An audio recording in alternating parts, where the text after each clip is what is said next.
The biopic Remember Me, the Mahalia Jackson story, was written by Ericka Nicole Malone, and it's based on the beloved gospel singer's life.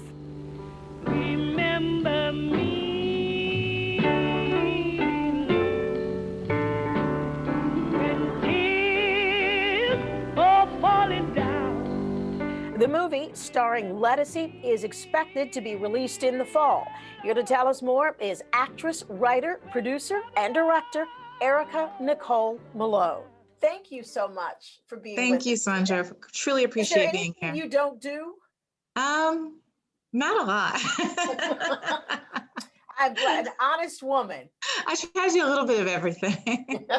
Hey, that is how a lot of us roll, isn't it? That's right. That is right. We have to. Talk to me about, what really got you interested in writing this story, Mahalia Jackson's story?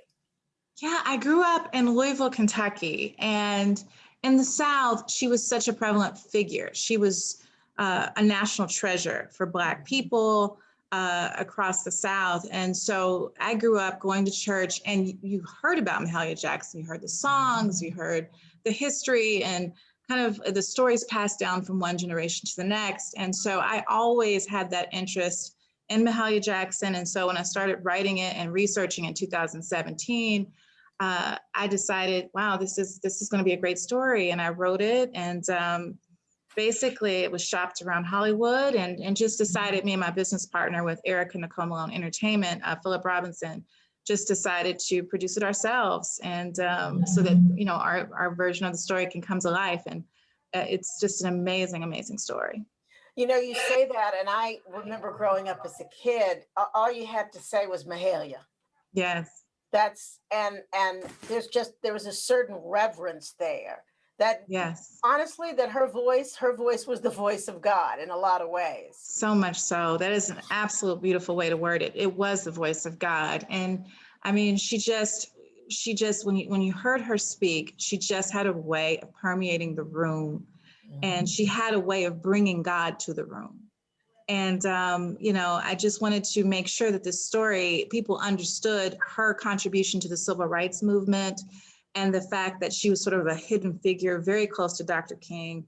They were like brothers and sisters. And basically she was this, so to speak, Scottie Pippen to Michael Jordan, in that he would do the rallies, she would open for the rallies, she would sing and kind of bring the crowd into a spiritual presence and mindset. And she was just 100% his support. She would sing to him on the phone, sometimes when he was low. She was such, a pivotal part, even to the I Have a Dream speech, when she said, tell him about the dream, Martin, tell him about the dream, in the background. And he put his notes down, and he literally started speaking extemporaneously, not looking at his notes anymore, and speaking from his heart. So Mahalia was a huge part of why I'm sitting here. And there's always someone else. Obviously, there's beautiful Coretta Scott King, but there's always someone who sits beside every strong figure. And she was that figure. And I just wanted to make sure her story was told. An important story. And Lettucey is playing Mahalia. Absolutely. She certainly has a voice. She has anointing over her voice, and she has an anointed spirit on top of that. So really, when I saw her play the role, it was her role. She embodies a lot of the good that Mahalia was. Mahalia was just good. And you don't get a lot of people who are willing to sacrifice their life to do good. Lettucey is very similar. She's sacrificed a lot to get where she is, and she's good. So she has that powerful, that electric feeling when she opens her mouth to sing Mahalia's song. It just goes through you.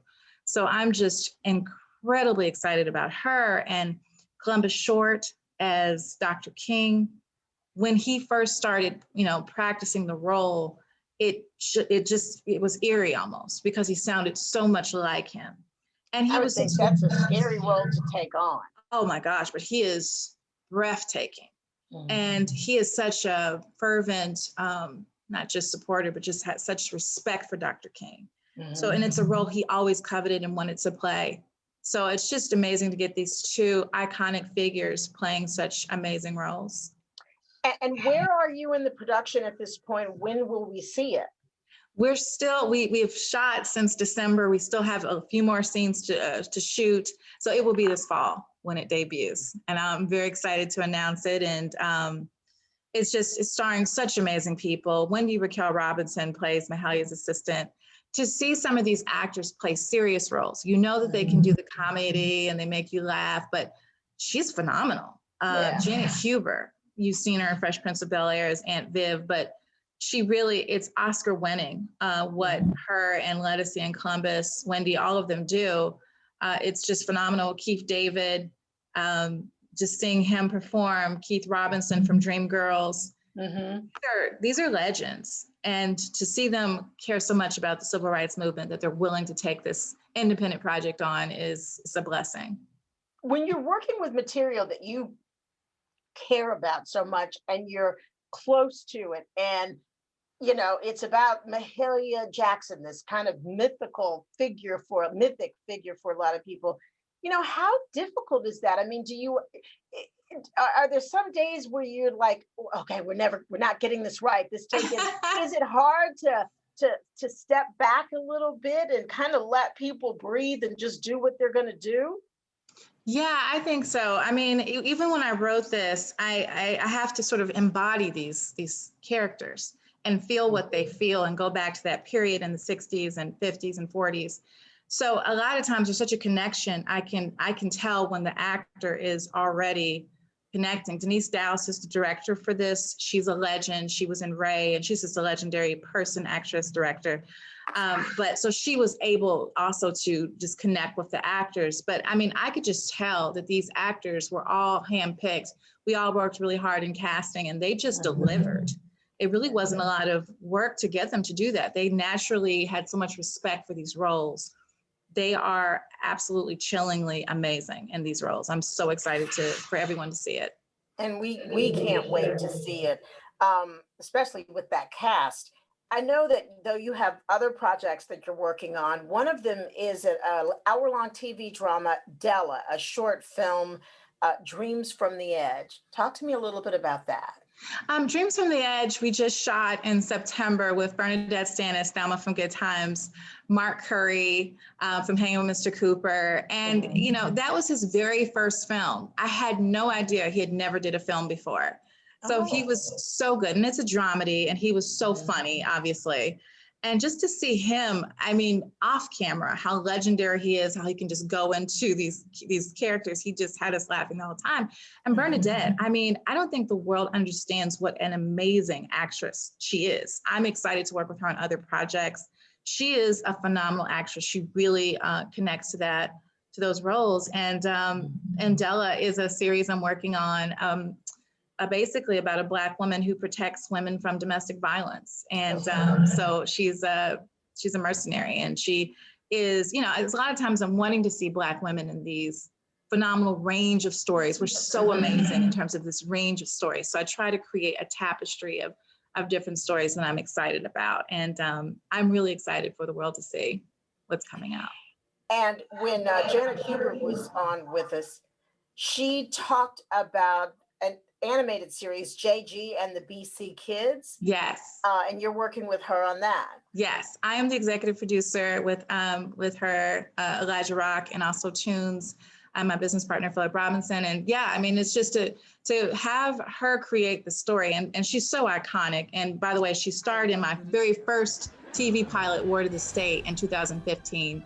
About a rich heiress, and she was phenomenal. So that's how we met. And but to see her create this project about smart children, bright children, Black children, or people of color, of all races, and to deal with bullying by using their imagination to protect themselves from bullying. It's an amazing, amazing project, and she's worked so hard for it. It's been a love of hers for over 20 years, and so excited to help to executive produce that.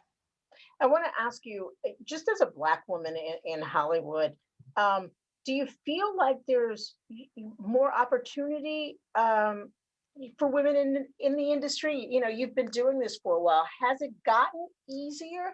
And does it help to see more women like you? And I guess maybe you have an opportunity to lean on each other, or to, you reach back and help someone up.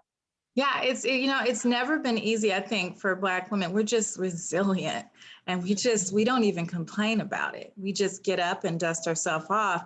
And being from Louisville, Kentucky, now I'm in the West Coast, but being from Louisville, there was nothing given to me. I had to fight and scrap for everything. And there wasn't a lot of people in the entertainment business.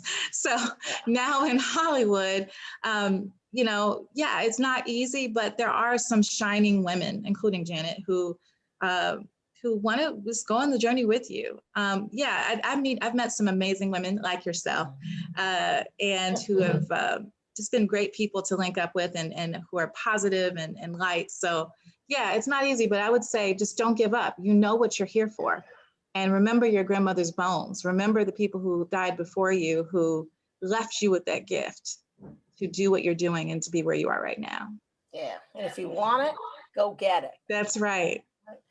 Ericka Nicole Malone, I can't wait to see the Mahalia Jackson story, and congratulations on the rest of your projects. And I hope we get a chance to talk to you again.